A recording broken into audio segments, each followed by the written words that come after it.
What do you got for me? What's wrong with you people? I got nothing for you. What's wrong?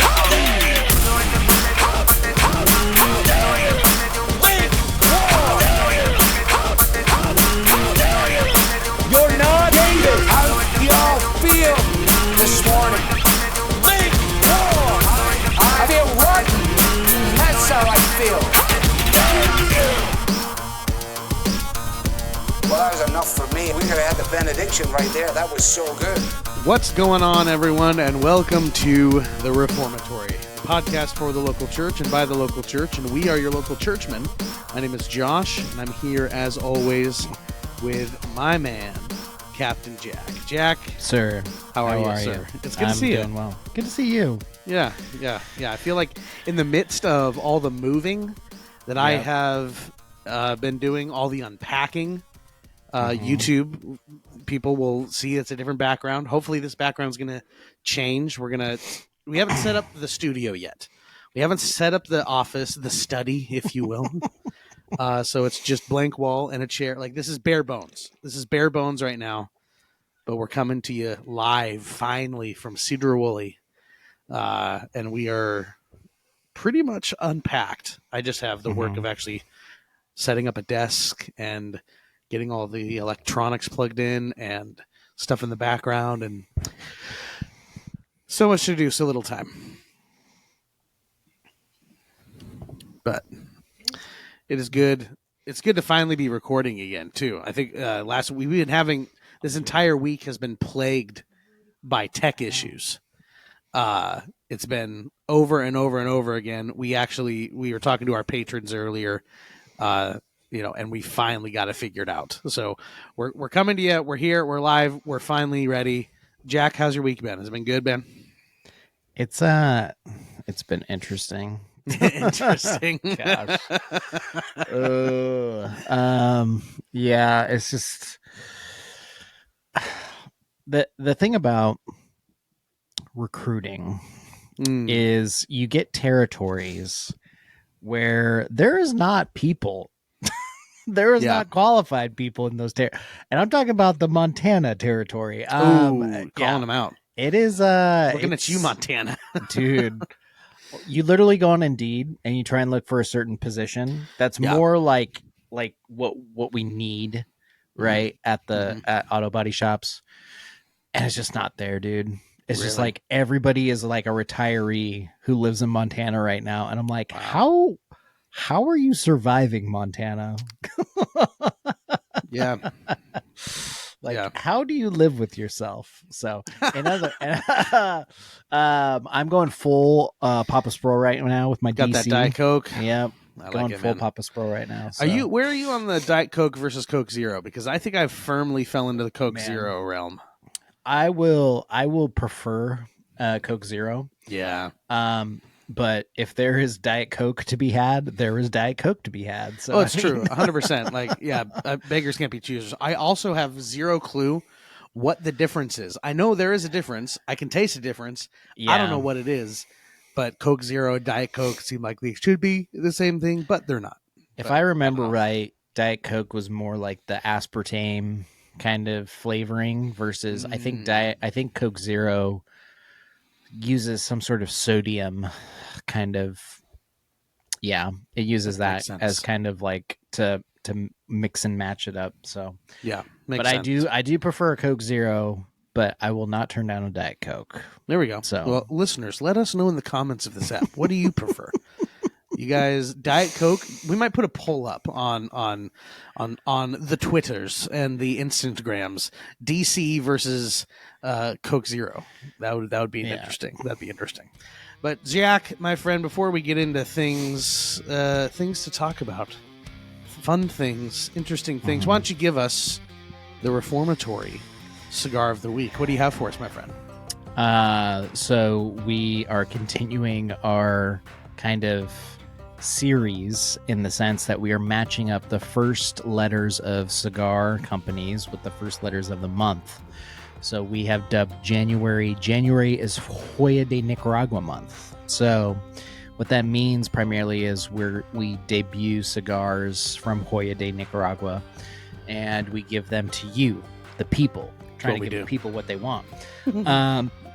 So this week, we started off with the Silver by Hoya de Nicaragua, and that had some accolades to it, and no doubt this cigar of the week has accolades too. I actually smoked this at my brother-in-law's poker party, to which I won about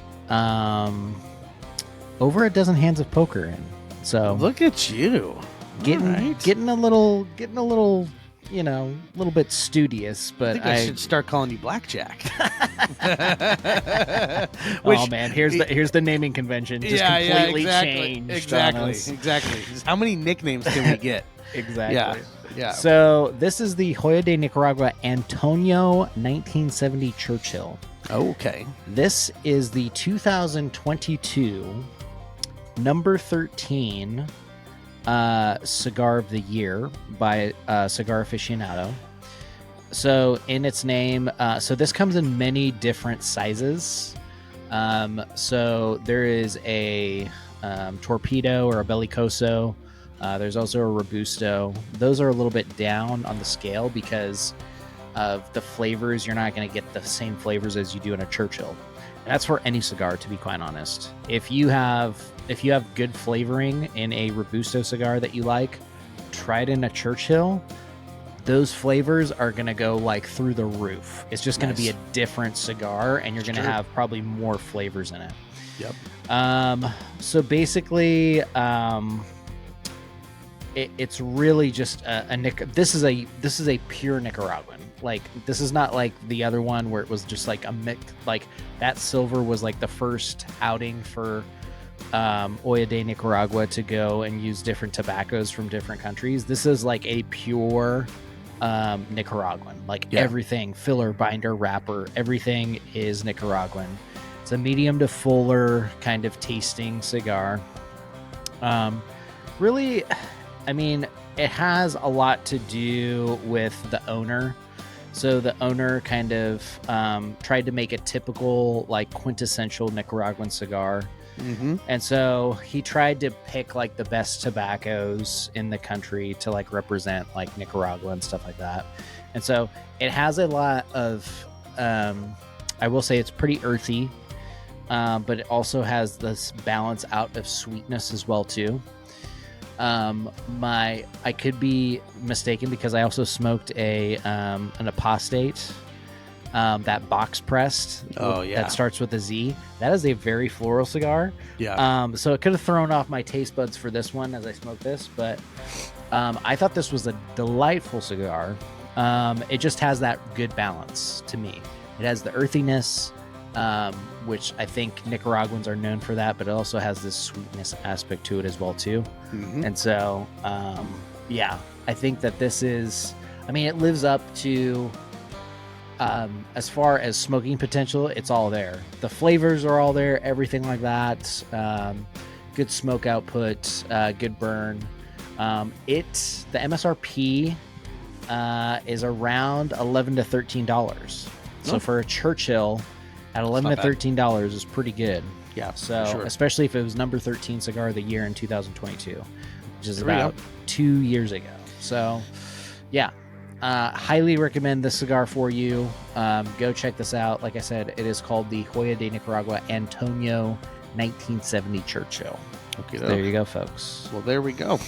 Well, Jack, as always, well done, my friend. Bringing nothing but the best to our people. Greatly appreciate it. So, ladies and gentlemen, that is the Reformatory Cigar of the Week, and you know what to do, my friends. Go and smoke to the glory of God. All right, Jack.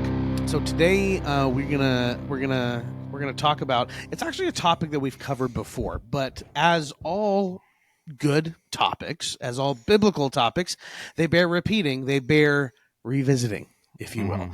And this one has popped up a lot recently, kind of on the socials, and it's something that I think would be a good conversation to revisit, and that is the topic of hierarchy within the elder board or within the church staff, right? So basically, I would say the vast majority of churches in America today have a structure that's similar to this. You will see on the staff page on the website, usually a and again, we're going to limit this conversation to what I would consider to be biblical New Testament churches. Obviously, you're going to go into some mega church down the road, and it's going to be a husband and wife co-pastor, things like that, right? I mean, that's all the rage these days, right? That's not what we're going to be talking about here. We are going to be talking because nothing we're going to be talking about here is going to be outside of the scope of orthodoxy, but it is within the scope of what we believe best practice to be, right? Yeah. So that is what we're going to be talking about. So anyway, just keep that in mind as a way of preface. We are going to be talking about Orthodox New Testament churches here. But what I was going to say is, if you look at the vast majority of biblical churches in America, if you look at their websites, you go onto the staff page, you'll see something to the effect of so-and-so lead pastor or senior pastor, right? And then under that, it's usually associate pastor or executive pastor.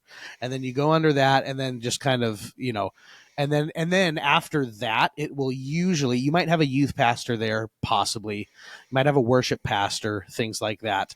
But then you begin to see very quickly that there is a difference being made, that positions are differentiated. Not going to try that 3 times. You know what I'm trying to say. Yes, I do. There's a difference, right? Yeah. Between lead pastor, and then you'll have executive pastor, and then sometimes that might be the only 2 you see, and then you just see elders, right? Now we have talked before. It was a couple years ago, I think, about the concept of the lead pastor, right? Yeah. And I think this topic is good to revisit because it's something that I think pops up a lot. And I think it's something, again, that I would say, in my experience, is embraced by the majority of biblical churches that are out there. And again, I want to be very careful. I say biblical because I do not at all want to make it sound like we're taking the stance that if your church has a lead pastor, or they call themselves lead pastors, right, or senior pastor, that they are somehow unbiblical. That is not. We are not going to take that stance. That is not what we're trying to say. But what we are trying to say is that just because something might not be unbiblical doesn't mean that it's best practice for the church. Yeah. Right. And I take the stance, and Jack does as well. We take the stance on this podcast that the role, or I would say not the role, the title of, open quote, close quote, lead pastor or senior pastor is not a helpful title. And the distinction that is made there actually produces more harm than good. And it's not a title that I would say is supported by Scripture. Yeah. So, Jack, I want to throw that over to you. I know you have thoughts, and I want to throw it over to you and not monopolize the conversation. Yeah, I mean, you have to go back to the early church and even how the early church reacted to things, because people are going to say, "Oh, well, guys, there was these things called bishops back in the early church and stuff like that." I think that everything the church does is a reaction to something that it's trying to do. So let me just frame it like this. In the New Testament, I think we have clear definitives in the fact that you need a plurality of elders, that you need that structure. Mm-hmm. There is no mention of a lead pastor. There's no mention of a first among equals. I've said this before, and I will say it again here. The first among equals language is from the Roman Senate and how they venerated the Roman emperor. So, if anything, it is a very Roman invention for us to take on in the church, which I don't think is a very appropriate way to structure your church. Yeah. Um, And Now- I will say, too, on that point, because that's a good point, there will be those that try to make the case from Scripture for the first among equals position in looking at the apostles in the early church, to which I quickly rebut. yeah, they're Are- apostles. They're apostles. Simple as that. They are apostles. Yeah. In a time, a very specific time, where the local, like the idea of the local church was just beginning, right? So just as we account apostolic gifts to be appropriate for certain times because of, you know, the verification of the gospel, the message that they were saying, right?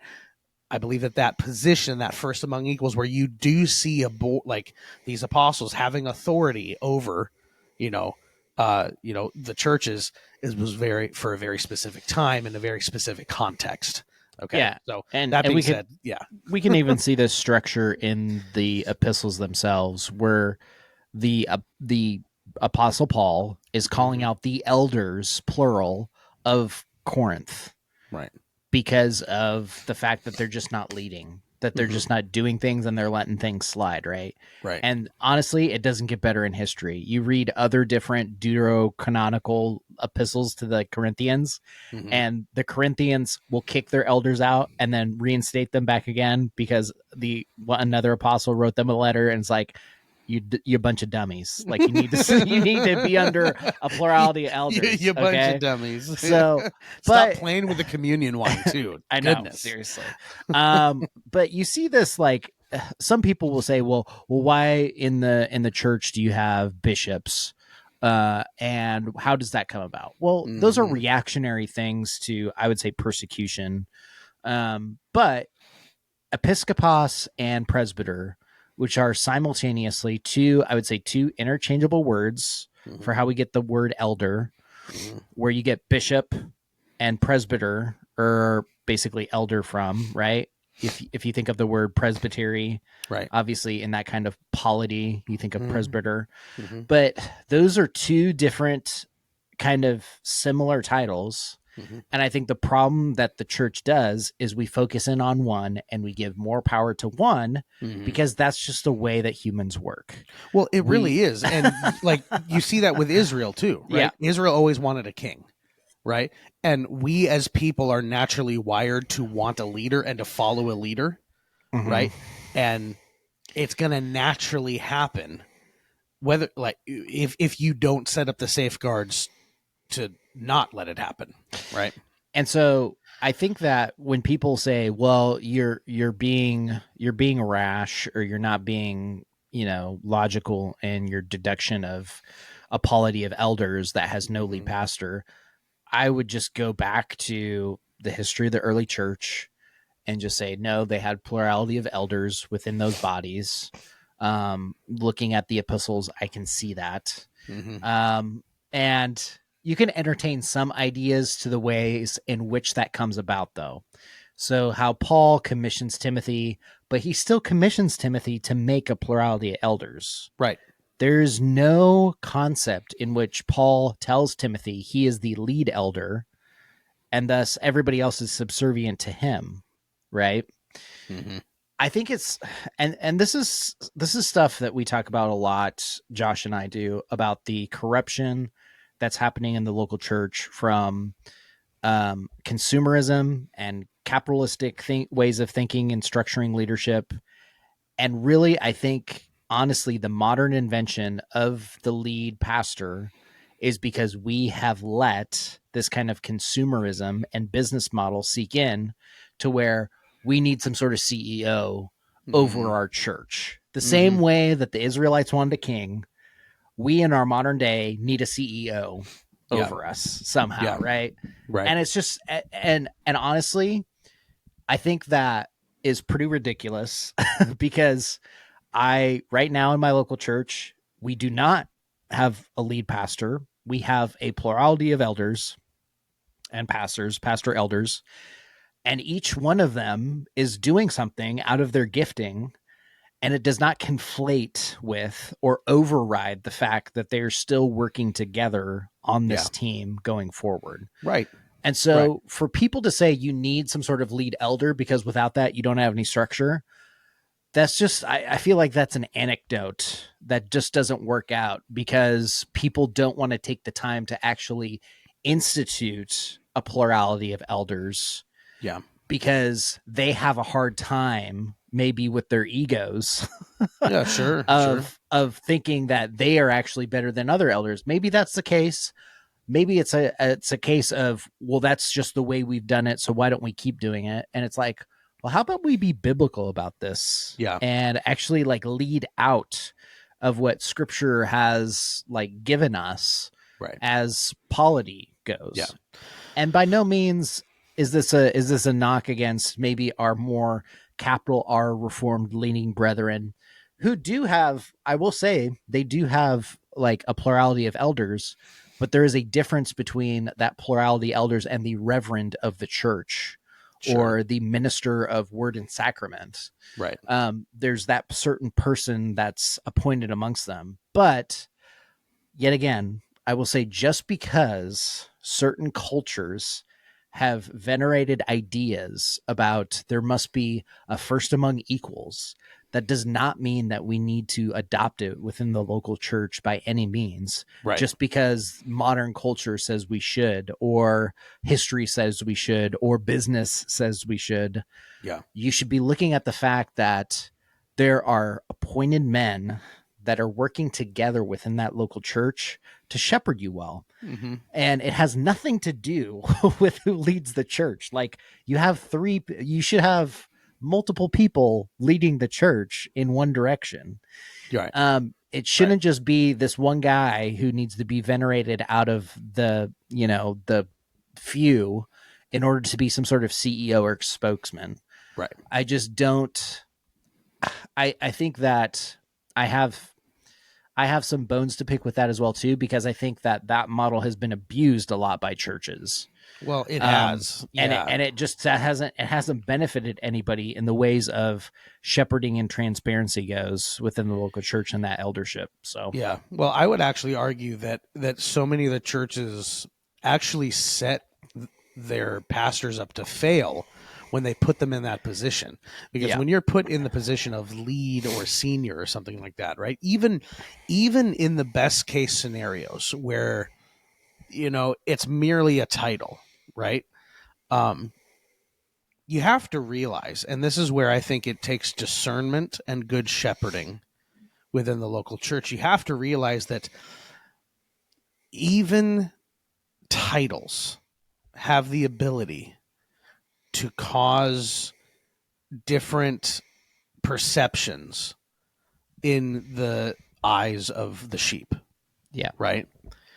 And those are perceptions that are not going to breed anything healthy or good within the local church. Right. Very often you'll see it associated that, the guy, whoever it is on the pastoral team, the guy who does the majority of the preaching or the lion's share of the preaching, then, he's going to be the one that we call the lead pastor, and then we'll call the other people elders, right? So even there, you're making a distinction between pastors and elders. And a lot of people do based on who's paid and who's not. And I think it's a misapplication and a misinterpretation of the, elders who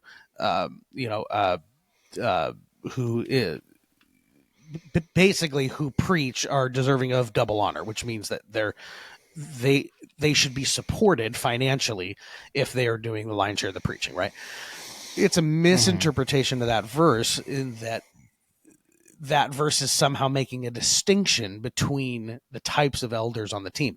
It's not. That's not the point or the correct interpretation of the verse. Elders and pastors are two names for the same position that should be used synonymously, interchangeably, and we use them interchangeably at our church, right? So that's really important to understand, and we need to, I think, with that understanding, be very careful with how we set up our elder teams, because people are going to naturally flock to who they believe to be the leader of the team, right? And if you're already, even in your titles, playing into that natural inclination that people are going to have, it becomes very difficult to shepherd in the way that you should, right? Now, if you are on the elder team, right, and you have a plurality of elders on your team, which you should, God has equipped them all differently to serve the church in different ways. Some he's equipped with, the ability to preach. Some he's equipped more for teaching, right? We do make the distinction here on this podcast. We've talked about that before. We'll talk about this later on. We too. will. This is actually going to be a future ep. Yeah. And it's going to be a good ep. Yeah. And some are better in the counseling room. Some are better in the small group, right? But all of them are united in their ability to lead the church, right? That they meet those qualifications. Now that ability to teach, right, which is it is mandated for an elder, that's going to manifest itself differently depending on the giftings that God has given those elders, right? Yeah. But people are going to naturally flock to the one that they see the most, which can tend to be the primary preaching guy, right? It's going to be a natural thing. Now, I maintain that should be something that is pushed against by the elder team. Yeah. Not something that they just reluctantly accept. And this was actually conversations that we had at Redeemer when we brought some new elders on, right? Me being one of them. Is we really want to emphasize the plurality of this elder team to our people. And just because one guy might be in front more than the others, it does not mean that he is the go-to guy or somehow he is the first among equals or he is the lead guy. That's something that we very intentionally and still continue to very intentionally push against, because we don't believe that separation should be there, right? Now, again, you're already going to have differences in the types of shepherding that the elders are able to do. Fully vocational elders are going to be able to shepherd with a greater capacity than lay elders, right? That's just how it works, right? But they don't at all have they don't have a difference in authority, right? And that's often what you see in the lead pastor, is that they will say we all have equal authority, but the vision or the direction that the lead pastor sets is the thing that the other elders should support, because God has equipped this lead pastor with, they'll use different terms like vision casting or, setting the vision or he's gifted in setting the direction of the church. Right. And God very well may have, as much as I hate the term vision casting, right? Like I gag every time I hear somebody use it in earnest. Right. Yep. God has equipped some pastors with that, the ability to kind of look ahead, see where we're going and set a good track to get there. Right. But that does not mean that person should be, even in title, set above any of the other elders, because of the potential danger that comes with that, right? Yeah. So you're never going to have problems. Well, I want to be careful how I say that. You're not going to have any problems with not making a difference. Right? But you could, and we've seen it happen, have problems when you do make a difference, even in title, between the different people on the elder board. And I just maintain that it's not worth the risk. And all of the arguments for having a lead guy, having kind of one guy that kind of sets the tone, all the arguments for that, I don't see those arguments as being worth the risk. Yeah. Yeah, I just go back to how much this conversation hinges on our modern day. It just hinges so much on the fact that we put these attributes of vision casting, of looking forward, of leaning forward into some sort of category of CEO-ish, apostle-ishtic kind of like category. And somehow that means that this person is the lead pastor. Right. And I just don't, at that point, you really kind of have to say, like, are we are we turning into Pentecostals? Like, what are we doing here, people? Like, are we doing that? Are we kind of going more of a congregationalist route in which, and you can have different modes of congregationalism, to be quite honest. Sure. It doesn't mean that everybody, I think some congregations will have a way in which everybody does have a voice, and you need to make that voice known to ensure, you're going in the right direction. So there's stuff along those lines where I think that a lot of our modern culture and how we view business has seeped over into the local church so much that we think that for some reason, if we don't have a lead elder or a lead pastor in some capacity doing the majority lion's share of the work, that this thing is just going to sink. Right. And I think that is an anecdote that just needs to be put to bed. Sure. It just needs to die out. Yeah. Because right now I see local churches that function in a plurality of eldership, and that's definitely not the case. Like those churches are not hurting by no means. I think if anything, it helps strengthen your elder team to utilize their giftings better in the way in which they can support the local church versus one guy is basically like the go-to guy and whatever he says goes. Right. And he starts to become a dictator. Yeah. Absolutely. Yeah. We've seen way too many stories. Josh and I have way too many case studies about that. And that's just from Washington State. Yeah, exactly. It's 100% true, man. It really is. It's just, I honestly think that we need to get away from this idea that culture tells us that these attributes equal this. Case in point, this is a stupid kind of segue, but like on Twitter, you had that joker going on there saying, well, if this guy dresses in scarves and sweaters, this isn't masculinity. It's like, are you a flippin' dummy, dude? Like, how in the heck? Like that's a prime example of how people think in our modern day. If you wear X, Y, and Z, or if you do X, Y, and Z, you're thus this. And if you're thus this, then you're thrown into that category and that's it. And it's just like, when did we become like so polarizing in our thought process? But yet again, that's just how our culture is, to be quite honest. It's either Coke or Pepsi. It's either Coke. Coke. Yeah. Coke. It's either you're either a Republican or a Democrat. You can't sway out of these like two very kind of partisan ways of thinking. Right. And I think honestly, like people can't get over this whole not going from a lead pastor because they're so partisan in that way of thinking. Yeah. And honestly, it's just how it's always been done. Yeah. That's been the go-to for what?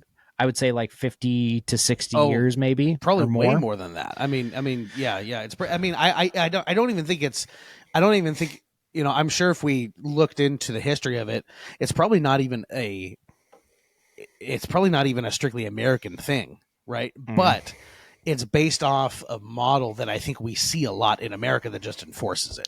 Yeah. And that like you said, it's the CEO model. Right. And look, here's the thing. It works in business. That's it's I think it's important to understand. Sure. In the business world, it works. You do need that, right? The most successful businesses that are out there, I'm thinking the big ones, right? Microsoft, Apple, right? Amazon. They had one guy that knew what he wanted, Yep. didn't take any crap from anybody, probably ran over so many people with the bus to get to where he wants, and it's billions and billions and billions of dollars, right? So it works in business, and like that's how that's like it's verifiable. You see that, but we have to be so careful not to take our pointers as the local church from the business world. Yeah. Because it's not transferable. And if you try to transfer it, that's when people start to get hurt. Yeah, right? you cannot utilize, it's not a 1-for-1 transfer. It's not. What Josh said is true. If you run over people in a bus in business, you're looked at as a go-getter and somebody gets stuff done. Yeah. If you do that in the local church, you're spiritually abusing people. Like, let's be honest about that. 100%. I was talking to some guy. What was he saying? He was telling a story. I don't know if it was him or if it was a buddy of his. Like his buddy got hired on as a manager, right? And was tasked with basically revitalizing an extremely underdeveloped, section of the business, right? So what his buddy said he did is he went in there, he evaluated everything, and he fired pretty much everybody. Like, he started from scratch. And then things picked up. Guess what? It worked. Guess what?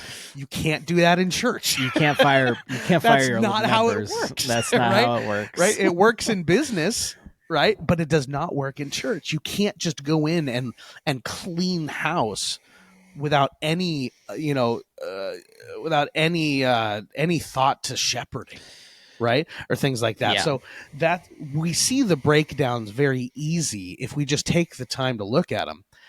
And I contend that the whole first among equals, lead pastor, senior pastor is very much based on the CEO business model that, again, works in business, but has so much potential for damage in the local church. Even just having the difference of the title. I'm not saying that if you're pastor, right? Again, I want to be very clear here.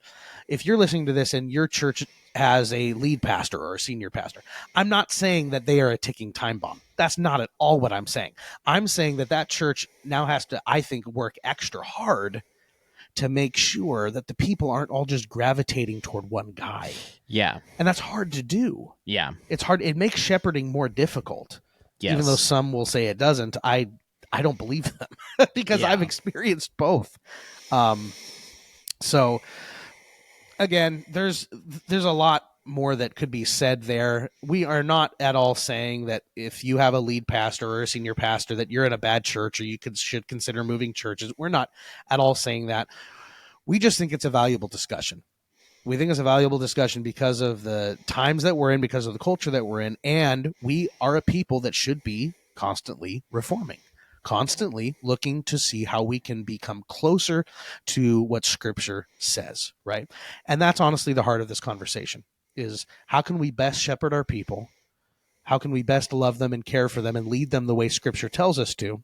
And anything that might be inhibiting that, or even perhaps has the potential to inhibit that, it's worth having a discussion about.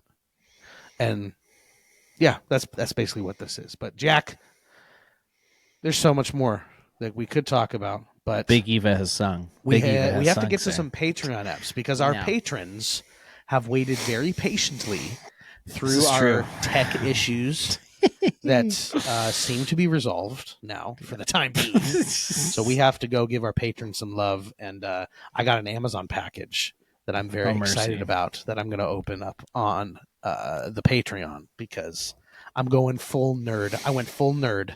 Oh boy. Big nerd. But if you want to hear that, you're going to have to head on over to Patreon for $5 a month. Just saying. Jack, why don't you get us out of here, my friend?